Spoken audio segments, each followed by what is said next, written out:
श्री अजय सिंह जी और उपस्थित सभी भाइयों और बहनों, सबसे पहले तो मैं आप सभी का हृदय से धन्यवाद करना चाहता हूं कि मुझे आप लोगों से बात करने का आपने मंच भी दिया, मौका भी दिया।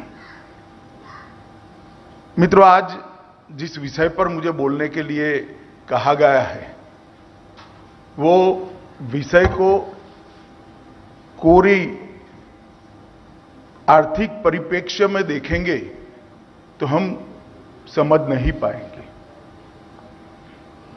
हमने सबसे पहले ये बात को स्वीकार करना पड़ेगा कि भारत का विकास तभी हो सकता है जब पूरा भारत इसके लिए प्रयास करे।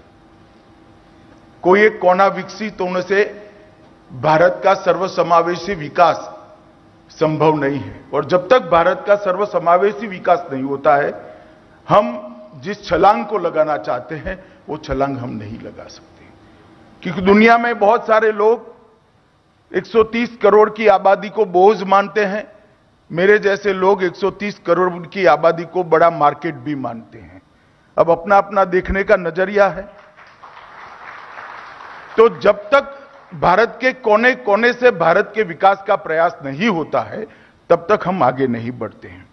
और आज भारत का एक राजनीतिक मानचित्र का एनालिसिस करिए तो एक केंद्र सरकार, 28 राज्य सरकारें, 2 यूटी की सरकारें और 6 यूटी, लगभग 2.5 लाख के आसपास लोकल बॉडीज, 30 से 31 लाख चुने हुए जनप्रतिनिधि, 6,40,000 गांव और उनकी पंचायतें, जिला पंचायत, म्युनिसिपैलिटीज और म्युनिसिपल कॉरपोरेशन, ये सब मिलकर हमारा प्रशासनिक ढांचा बनता है।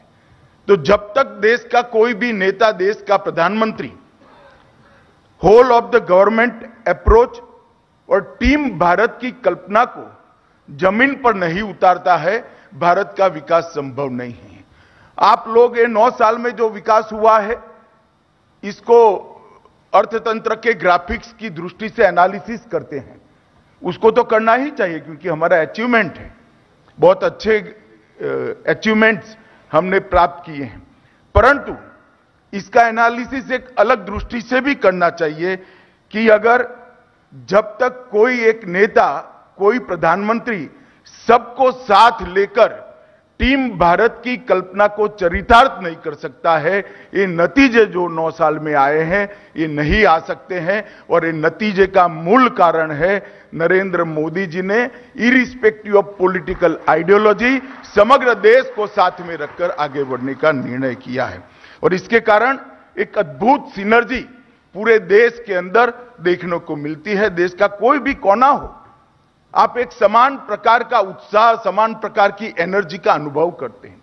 G20 का मौका दुनिया के कई देशों को मिला, भारत को भी मिला।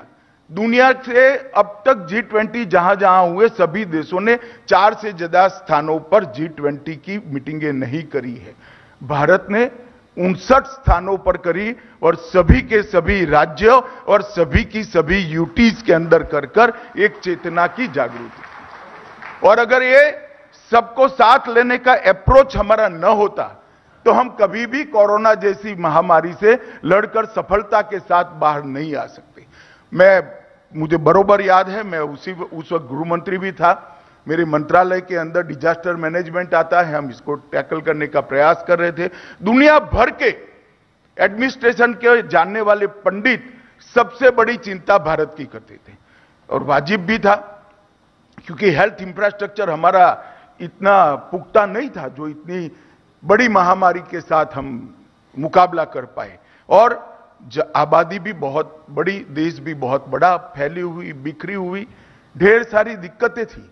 मगर जब कोरोना का संकट समाप्त हुआ तब दुनिया भर में आज एक बात की स्वीकृति है कि कोरोना के संकट का सबसे अच्छा मुकाबला अगर किसी एक देश ने किया है तो मोदी जी के नेतृत्व में भारत है। मैंने अमेरिका से आए हुए कई लोगों को वहां से मेल मुझे लिखे हैं कि हम आना तो चाहते हैं भारत पर, मगर हमारे साथ वैक्सीनेशन भी होगा, रिसीट नहीं है वैक्सीनेशन की।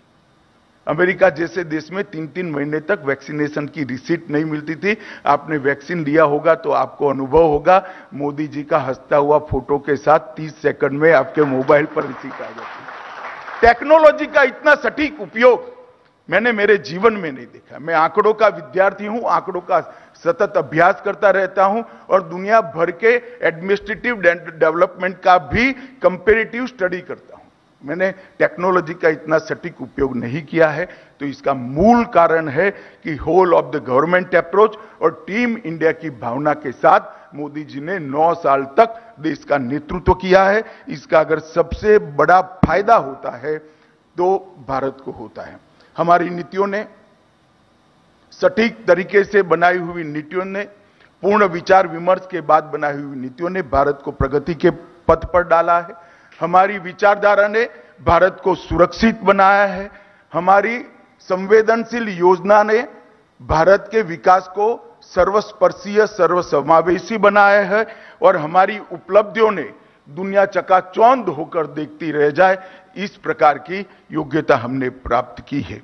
मित्रों, मैं थोड़ा नीति बनाने वाला व्यक्ति कितनी दूरदृष्टि वाला होना चाहिए, इसका एक उदाहरण आपके सामने पेश करना चाहता हूं। मैं संसद के अंदर बैठा था 2017 में, जब मोदी जी डिजिटल इंडिया की बात को लेकर संसद के सामने आए।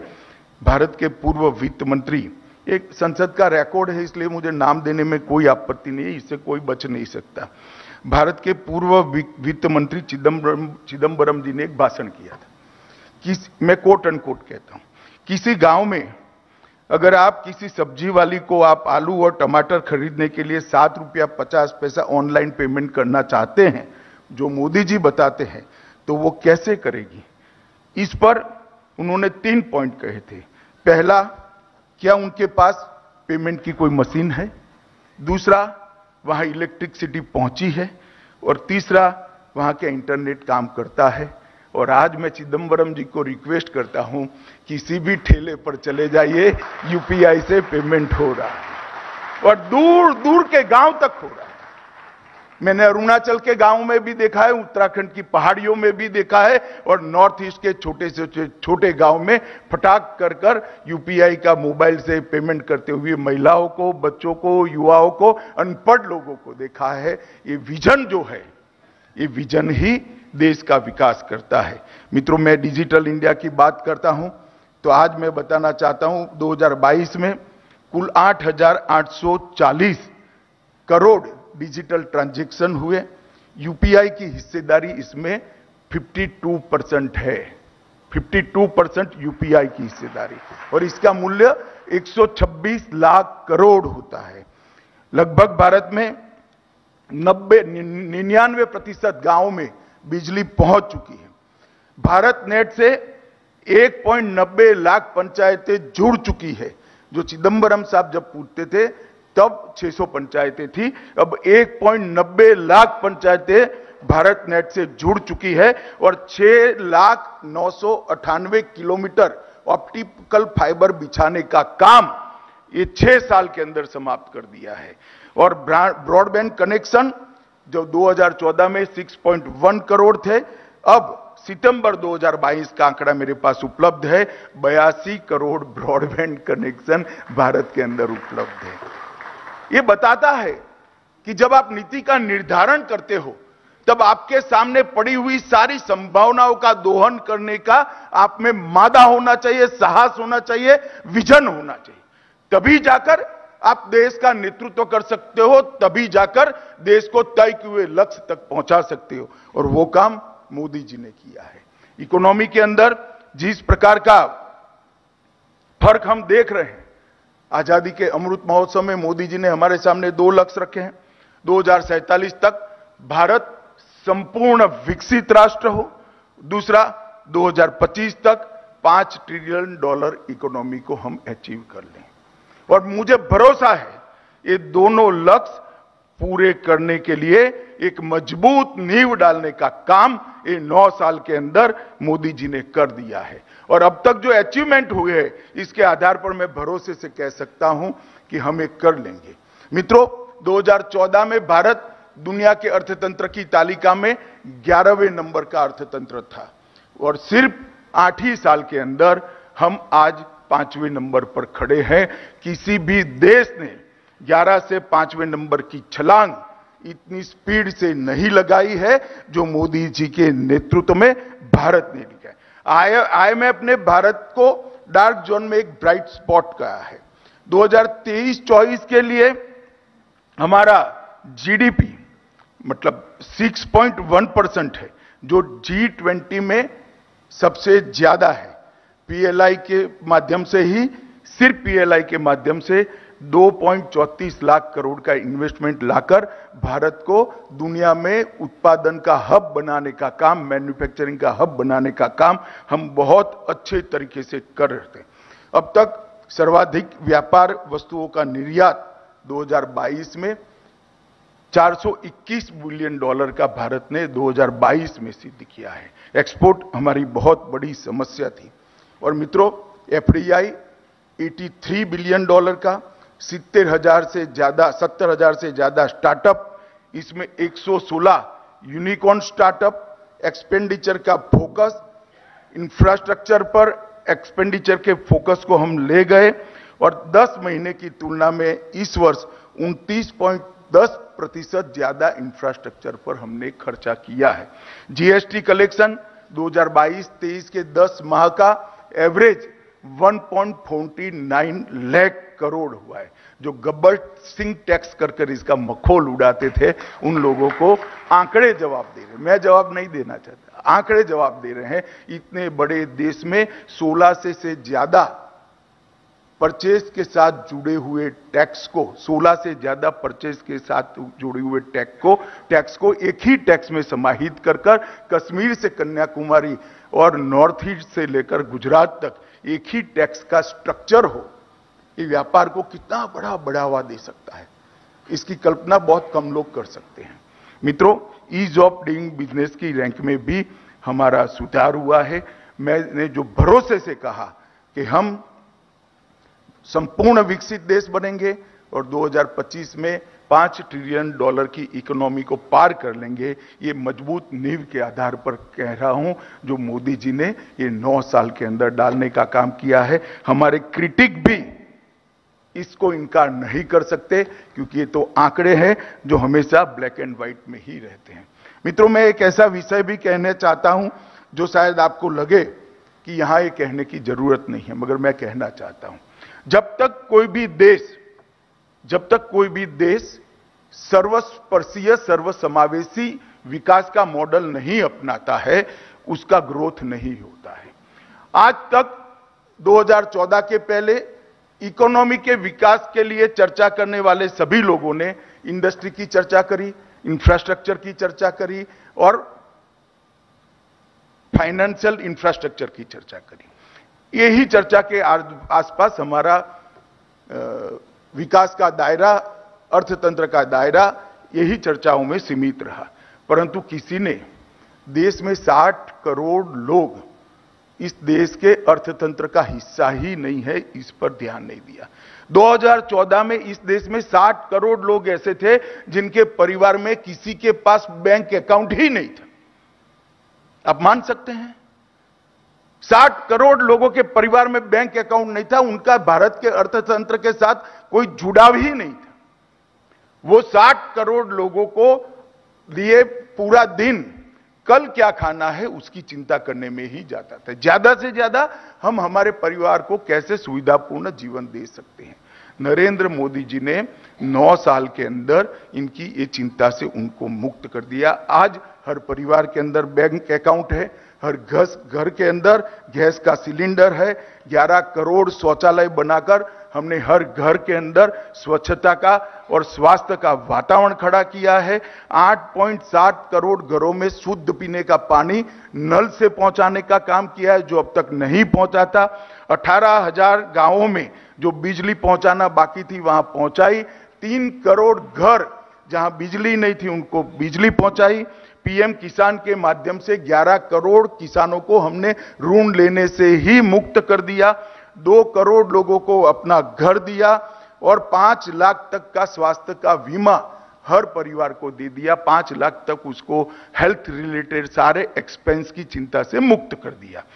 48 करोड़ बैंक खाते खोले। डीबीटी के माध्यम से 53 मंत्रालय की 310 से ज्यादा योजनाओं से 24 लाख करोड़ रुपया सीधा कोई घूस दिए बगैर आज इसके बैंक अकाउंट में ट्रांसफर हो जा रहा है। ऐसे अनेक विध सुधार इस 60 करोड़ लोगों की जीवन पद्धति को, जीवन की लाइफस्टाइल को, जीवन स्तर को उठाने के लिए मोदी जी ने किए। अब आपको लगेगा इसे इकोनॉमी का क्या लेने है। सबसे पहले मैं बताता हूं कि अगर 3 करोड़ घर बनते हैं तो जीडीपी बढ़ेगा या नहीं बढ़ेगा। जरा आप मुझे हाँ या ना बोलिएगा भैया, बढ़ेगा या नहीं बढ़ेगा। देश भर में पानी की पाइपलाइन बिछाइए, आप जीडीपी बढ़ेगा या ना बढ़ेगा। 13 करोड़ घर में गैस का सिलेंडर पहुंचाएंगे तो जीडीपी बढ़ेगा या नहीं बढ़ेगा। हर घर में बिजली पहुंचाएंगे, हर गांव में विकास बिजली पहुंचाएंगे तो विकास बढ़ेगा या नहीं बढ़ेगा। ये सारी चीजें जीडीपी को तो कंट्रीब्यूट करती है, परंतु मोदी जी ने एक शुष्क ड्राई जीडीपी को मानवीय चेहरा देने का काम, संवेदना देने का काम कर कर इस 60 करोड़ लोगों के जीवन के अंदर परिवर्तन लाए और दुनिया भर के अंदर एक मानवीय जीडीपी की बढ़ोतरी कैसे हो सकती है, इसका दुनिया में सबसे पहला उदाहरण नरेंद्र मोदी जी ने दिया। क्योंकि मित्रों, इस सभागार में बैठकर आपको लग सकता है टॉयलेट बनाना, अब क्या बात कर रहा है जिसका गृह मंत्री मेरे सामने आकर, क्योंकि आप सब लोग बड़ी बड़ी इंडस्ट्री चलाते हो। मगर आप कल्पना करिए किसी भी कारण से आपका घर का टॉयलेट बिखर जाए तो आप क्या करेंगे। 75 साल तक 10 करोड़ लोगों के घर में टॉयलेट ही नहीं था। और इस तरह से हम विकास के अचीवमेंट नहीं कर सकते। मोदी जी ने ये 60 करोड़ लोगों को इनका जीवन स्तर सुधारने के लिए बहुत बड़ा पुरुषार्थ किया। और अब मैं आता हूं इकोनॉमी पर, क्योंकि ये 7 करोड़ लोग अपने जीवन में एक ही काम करते थे, कल क्या खाना इसकी चिंता करते थे, ज्यादा से ज्यादा घर में कोई सुविधा आ जाए इसकी चिंता करते थे। इनके जीवन स्तर की पूरी चिंता मोदी जी ने कर दी। 5 किलो अनाज भी उसको फ्री ऑफ कॉस्ट दे दिया, चिंता से मुक्त कर दिया। आज अब वो जो कमाता है वो छोटी सी स्कूटी लाता है, घर में पंखा लाता है, कोई बच्चों को पढ़ने के लिए मेज लेकर आता है। इसने स्वप्ने देखना शुरू किया है। 60 करोड़ लोगों के पुरुषार्थ देश के विकास के साथ, उनके सपने देश के विकास के साथ जुड़े हैं। और मैं मानता हूं इससे बड़ा हमारी इकोनॉमी के लिए सबसे बड़ा बूस्टर कोई हो ही नहीं सकता। 60 करोड़ लोगों का पुरुषार्थ अगर इकोनॉमी को बढ़ाकर करते, एक बिजनेस की भाषा में कहूं तो 80 करोड़ के मार्केट को मोदी जी ने 130 करोड़ का 140 करोड़ लोगों का मार्केट बना दिया, क्योंकि वो 60 करोड़ लोग मार्केट का हिस्सा ही नहीं थे। आज 140 करोड़ का मार्केट बनाया है। इसका सीधा आपको फायदा कभी नहीं दी। मोदी जी ने सबसे बड़ा काम किया है, इंफ्रास्ट्रक्चर पर इन्वेस्टमेंट किया है। और इंफ्रास्ट्रक्चर पर इन्वेस्टमेंट करने के लिए सरकार के साथ साथ, केंद्र सरकार के साथ साथ राज्य सरकारों को प्रेरित किया नीति आयोग के माध्यम से, और निजी उद्योग घरानों को भी प्रेरित किया। आज लॉजिस्टिक कॉस्ट जीडीपी की 13% है भारत में, और दुनिया में 8% है। आप लोग स्पर्धा को समझते हैं। जब तक हम इसको नीचे नहीं लाते हैं, हम दुनिया के अंदर एक्सपोर्ट के बाजार में खड़े नहीं रह सकते। 8% और 13% के अंतर को हमें समाप्त करना पड़ेगा। हमने इसका पूरा 5 साल का खाका बनाया। मैं आपको विश्वास देता हूं 5 साल के बाद हम 7.5% लॉजिस्टिक कॉस्ट पर पहुंचेंगे। लगभग इंफ्रास्ट्रक्चर के क्षेत्र में 100 लाख करोड़ रुपए का इन्वेस्टमेंट करने का हमने प्रोग्राम बनाया है। नेशनल रेल योजना के तहत रेल लाइनों का दोहरीकरण, उसको चौड़ा बनाया जा रहा है।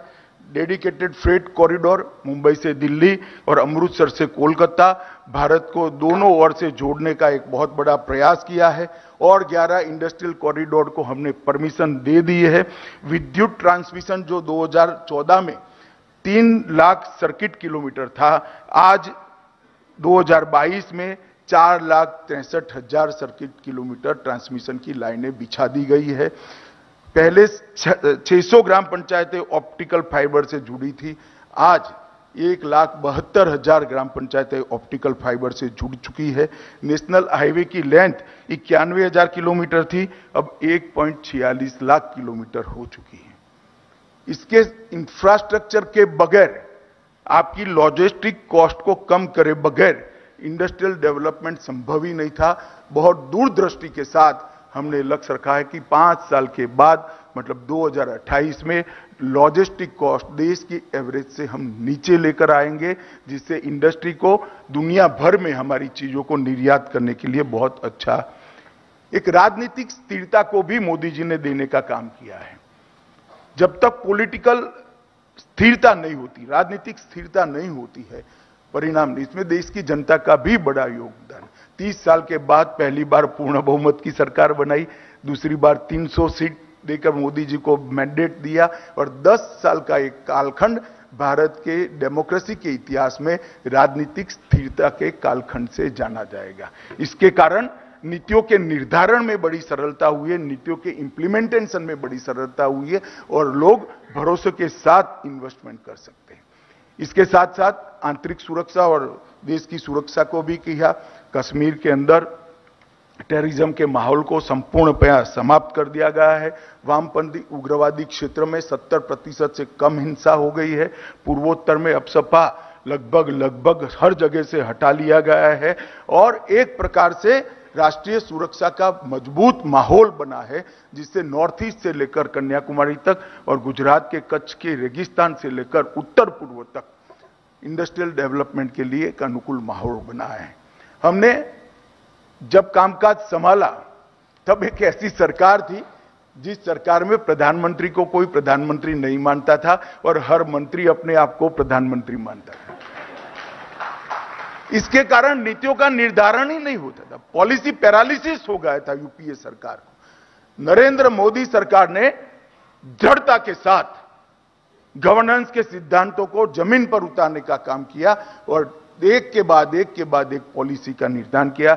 हम नई शिक्षा नीति लेकर आए। मैं आपको भरोसे से कह सकता हूं, ट्रेन मैन पावर 5 साल के बाद कहीं विदेश से आपको लाना नहीं पड़ेगा। मेरी बात पर भरोसा करना। हमारे बच्चे आपकी कंपनियों को और आपके बिजनेस को नर्स करने के लिए अपने आप को तैयार कर चुके होंगे। हम नई शिक्षा नीति लेकर आए, नई ड्रोन नीति लेकर आए, नई स्वास्थ्य नीति के तहत छोटे से छोटे गांव में प्राइवेट हेल्थ की सारी सुविधाओं खड़ी हो, इस प्रकार का हमने इंफ्रास्ट्रक्चर किया। नेशनल पॉलिसी ऑन इलेक्ट्रॉनिक्स लेकर आए, कॉमर्शियल कोल माइनिंग की पॉलिसी लेकर आए, मेक इन इंडिया की पॉलिसी लेकर आए, stand up India, skill India और डिजिटल इंडिया ने पूरे पैरामीटर्स को जादू की तरफ बदला है। हम उड़ान की योजना को लेकर आए, जिसने देश के अंदर एयरपोर्ट्स की एक बहुत बड़ी लंबी कतार खड़ी कर दी है। आत्मनिर्भर भारत और वोकल फॉर लोकल से यहां की स्थानीय इंडस्ट्री को मजबूती के साथ खड़ा रखने का एक हमने एटमॉस्फेयर तैयार किया। ग्रीन इंडिया मिशन, मेरी बात याद रखना, ग्रीन इंडिया राष्ट्रीय मिशन और हाइड्रोजन की पॉलिसी, ये 2 चीज हमारी इकोनॉमी का बहुत बड़ा हिस्सा बनने वाली है आने वाले दिनों में और दुनिया में भारत के लोगों के लिए ये दोनों पॉलिसी स्पेस बनाने वाली पॉलिसी बनने वाली है। स्वच्छ भारत के माध्यम से हमने स्वास्थ्य को मजबूत किया। डायरेक्ट बेनिफिट ट्रांसफर स्कीम से करप्शन को कर्टेल किया। जैम के आधार पर जनधन, आधार और मोबाइल, ये 3 को जोड़कर हमने डायरेक्ट बेनिफिट ट्रांसफर को आगे बढ़ाया। बड़ी कठोरता के साथ जीएसटी लेकर आए। उज्जवल डिस्कॉम की शुरुआत की। हमारे डिस्कॉम्स को मजबूत बनाने के लिए एक सर्वग्राही नीति लेकर आए। स्मार्ट सिटी के माध्यम से हमने अर्बन डेवलपमेंट के नए अध्याय गढ़े। पीएलआई 14 सेक्टर में हम लेकर आए और राष्ट्रीय हरित hydrogen green hydrogen mission 19,700 crore रुपया लगाकर, तो मैं छोटी सी चीज बताता हूं, 19,700 करोड़ रुपया लगाकर हम आगे बढ़े। मित्रों, नीतियों के बगैर डेवलपमेंट कभी नहीं होता और नीतियां दीर्घकालीन होनी चाहिए। नीतियां दूरदर्शी पूर्ण होनी चाहिए। अभी हमें बताया कि कुछ कटु फैसले लिए, मैं आपको बताना चाहता हूं, नरेंद्र मोदी सरकार ने कभी लोगों को अच्छे लगे ऐसे फैसले नहीं दिए। मेरे वाक्य को ध्यान से सुनना, नरेंद्र मोदी सरकार ने कभी लोगों को अच्छे लगे ऐसे फैसले नहीं दिए। नरेंद्र मोदी सरकार ने लोगों के लिए अच्छे हो ऐसे फैसले दिए। एक छोटे से बच्चे को अगर मलेरिया होता है, डॉक्टर क्विनाइन देगा तो दवाई लेते वो रोएगा जरूर, मगर मां ने कठोरता से दवाई पिला दी तो मलेरिया से मुक्त होकर वो किलकारी लगाकर खेलने लगेगा। जब हम फैसले लेते हैं तब हमारे सामने देश का भला होता है, हमारे सामने सेक्टर का भला होता है, हमारे सामने व्यवस्था को इस देश में लाने का प्रयास होता है। हम वोट बैंक को ध्यान में रखकर फैसले नहीं लेते हैं, वरना कभी भी इस देश के अंदर जीएसटी नहीं आ सकता था। हमें मालूम है गब्बर सिंह टैक्स कहने वालों की एक बड़ी फौज इस देश में लगी हुई है, मगर हमने कभी इसकी परवाह नहीं की। लोगों ने इसका बहुत मखौल उड़ाया। मोदी जी ने जब कोरोना में कहा कि जनता कर्फ्यू, तो मखौल उड़ाया मित्रों। जनता कर्फ्यू कैसे हो सकता है? और मैं तो आश्चर्यचकित था, मुझे भी डर था, मेरे नेता ने इतना बड़ा ऐलान दे दिया, क्या होगा? 130 करोड़ के लोग किसी नोटिफिकेशन के बगैर कर्फ्यू का पालना करेंगे? आपको आश्चर्य लगेगा मित्रों, उस वक्त लॉकडाउन नहीं लगा था। मोदी जी ने जनता कर्फ्यू का ऐलान किया, एक भी सिंगल नोटिफिकेशन के बगैर सुबह 7 बजे से शाम को 7 बजे तक लोग अपने घर में रहे और देश के अंदर सात अर्थ में जनता कर्फ्यू देखा गया। ये स्वीकृति है एक नेतृत्व की, भरोसा है एक नेतृत्व पर। दुनिया के लोग अचंभित थे, ऐसा कैसे हो सकता है, मगर हो गया और इसके कारण देश के अंदर ढेर सारे परिवर्तन आए हैं। मित्रों, आज ये 9 साल के कालखंड के अंदर ही डिजिटल लेन देन में भारत दुनिया में 1 नंबर पर है। एलईडी बल्ब के वितरण और उपयोग और उत्पादन में भारत 1 नंबर पर है। सबसे बड़ा स्वच्छता कार्यक्रम बनाने में भारत नंबर 1 पर है। वैक्सीनेशन के कार्यक्रम में भारत नंबर 1 पर है। दलहन के उत्पादन में भारत 1 नंबर पर है। दूध के उत्पादन में हम दुनिया में 1 नंबर पर पहुंच चुके हैं। जूट के उत्पादन में दुनिया में 1 नंबर पर हुए और सबसे ज्यादा रेल इंजन बनाने वाला देश भी अब भारत हो चुका है। इसके साथ साथ मोबाइल हैंडसेट बनाने में हम 2 नंबर पर हैं। सीमेंट के उत्पादन में जो बहुत बड़ा पैरामीटर होता है डेवलपमेंट का, इसमें हम 2 नंबर पर हैं। स्टील के उत्पादन में 2 नंबर पर है। कॉटन के उत्पादन में 2 नंबर पर पहुंच चुके हैं और चाय के उत्पादन में भी 5 नंबर से 2 नंबर पर पहुंच चुके हैं। और स्टार्टअप इकोनॉमी, मोटर व्हीकल का उत्पादन, इसमें हम 3रे नंबर पर है और पेटेंट रजिस्ट्रेशन में आज हम 4थे नंबर पर है। मुझे पूरा भरोसा है कि पेटेंट रजिस्ट्रेशन में हम 2 और 1 नंबर पर देखते देखते पहुंच जाएंगे, जिस प्रकार का R&D का एक इंफ्रास्ट्रक्चर खड़ा हो रहा है। मित्रों, परिणाम मिले, नीतियों का निर्धारण हुआ, पहले एक वातावरण बनाया गया, दूरदर्शी सोच के साथ, कठोरता के साथ, वोट बैंक की लालच करे बगैर फैसले लिए, नीतियों का निर्धारण किया और रूथलेसली नीतियों का इंप्लीमेंटेशन करा। और ये जो मैंने कहा नंबर 1, 2, 3, ये परिणाम हमने विश्व के सामने रखे हैं। मैं थोड़े और भी आंकड़े आपको कहना चाहता हूं मित्रों।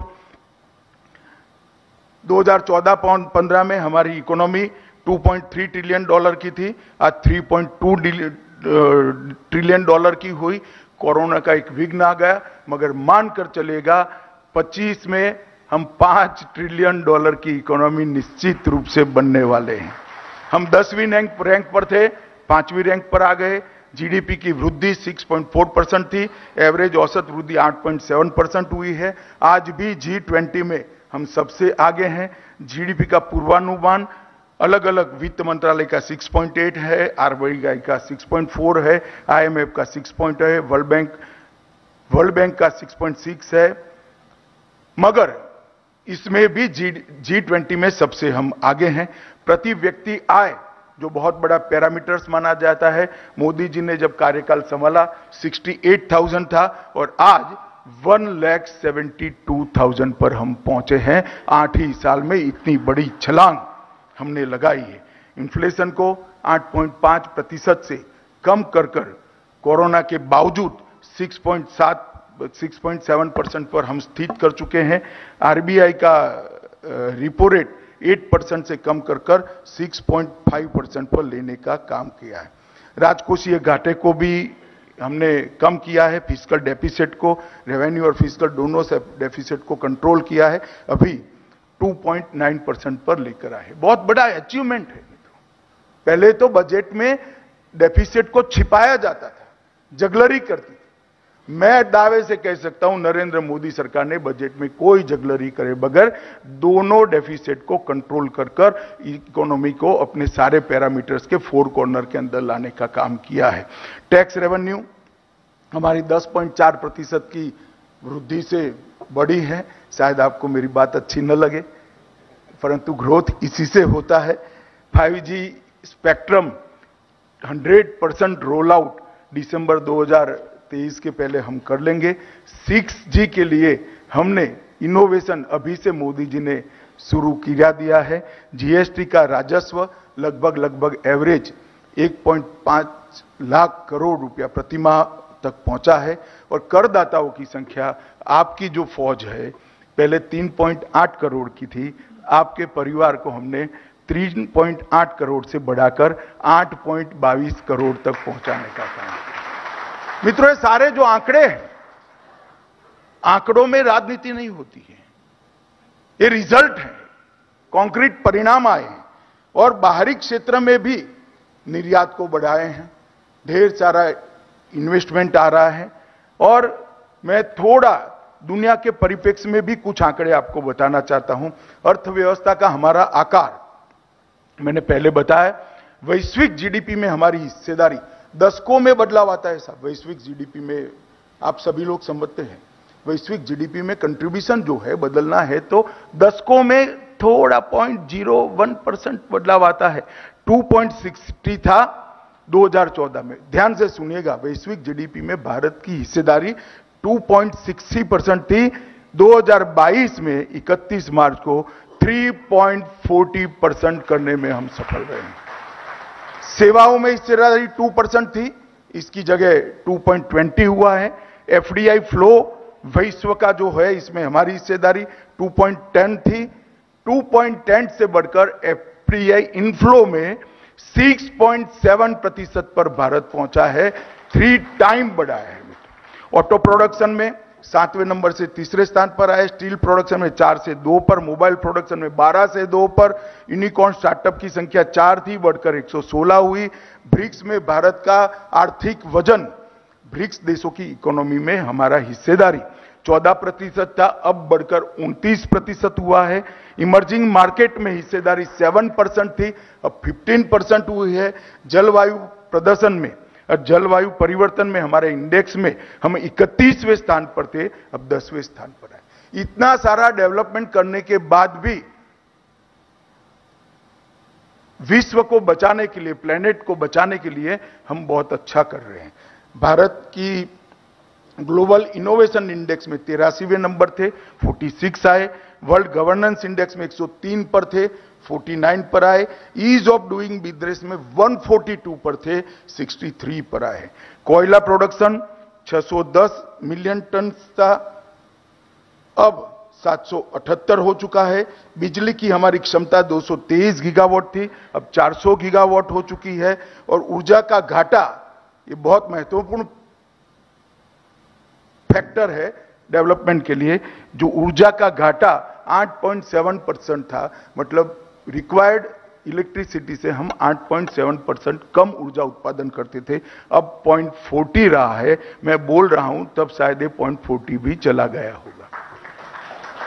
मित्रों, ये जो अचीवमेंट्स हुए, ये कठोर फैसले, सटीक नीतियों का निर्धारण और नीति जो तय हुई है इसका कठोरता के साथ इंप्लीमेंटेशन और व्यवस्था में से कंप्लीट भ्रष्टाचार का उन्मूलन, ये 4 पिलर पर हमने इकोनॉमी को बढ़ाने का प्रयास किया है, जिसके बहुत अच्छे नतीजे भी मिले हैं। मेरे पास समय खत्म होने आया है, मगर इंफ्रास्ट्रक्चर के लिए मैं जरूर आपको बताना चाहूंगा कि इलेक्ट्रिफिकेशन जो है 2013 में हमारे पास 20,000 किलोमीटर था, आज 51,000 रेलवे का लाइन का इलेक्ट्रिफिकेशन 51,000 किलोमीटर का हो चुका है। हाईवेज 81,000 किलोमीटर थे, अब 1,40,000 किलोमीटर है। एयरपोर्ट 70 थे, आज 141 है।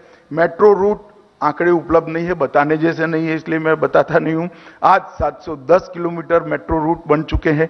पोर्ट्स पर माल की आवाजाही मेजर पोर्ट्स पर 801 मिलियन मैट्रिक टन प्रतिवर्ष थी, वो बढ़कर 1598 लगभग डबल हुई है। और माइनर पोर्ट पर 599 थी, 600 थी, उसको बढ़कर 1224 हुई है। तो ये सारे आंकड़े जो बने हैं ये सटीक नीतियों के निर्धारण के कारण।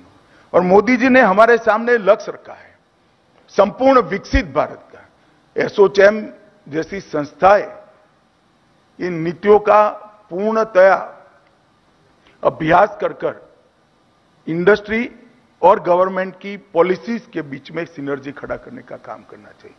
और मैं आज आपके माध्यम से देश की इंडस्ट्री के, दुनिया के लोगों को कहना चाहता हूं, साइज और स्केल बदल दीजिए, समय आपकी राह नहीं देखेगा, ये मौका है।